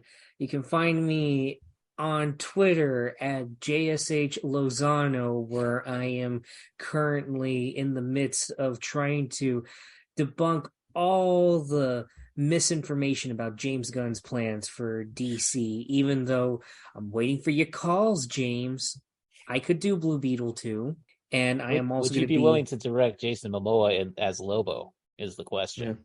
I would have to read more Lobo, but hell yeah. No, I think that would be awesome. I think it would be. I think it would be. All right. Again, Mason Druckmann, return my calls. I am there for season 2.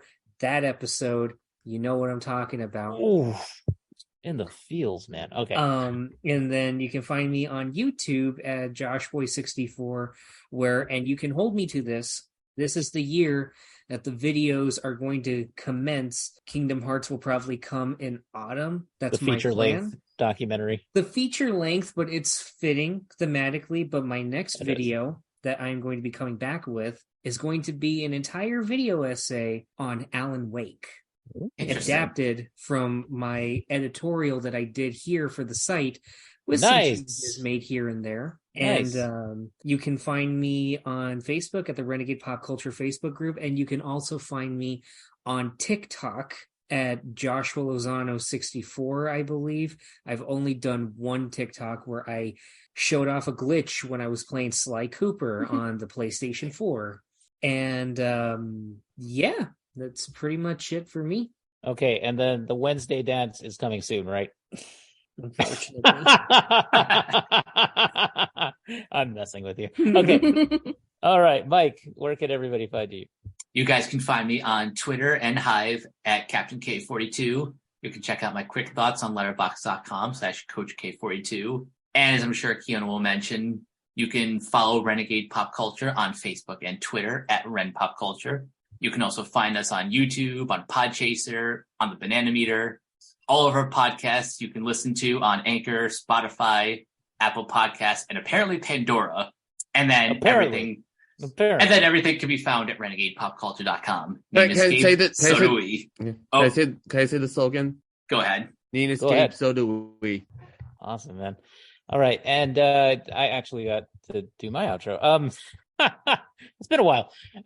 So you guys can find me on Twitter at Neoplasmic24. I did change that because, I didn't want my real name floating around out there since I'm going to be on Twitch soon. And you could also, that's kind of a thing that's possibly going to happen pretty soon, the Meltdown. So that'll be on twitch.tv/Neoplasmic, NEOPLASMIC. And you can also catch me on my best friend's Twitch stream as well, which we do on Tuesday, Thursday, and Friday at 12 Eastern, and it goes about 3 hours every day.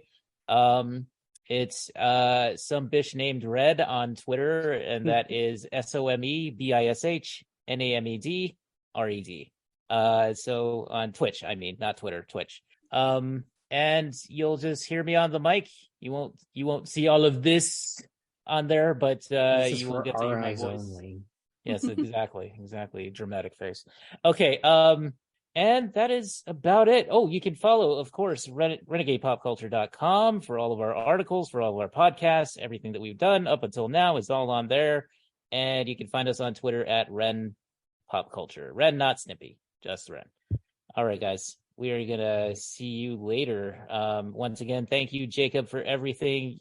You have been a boss, my friend. God bless you. Thank you. And all the success in the world with all of your future endeavors. And everything. Thank you, dude. Thank you. And all the you want to say that slogan one more time?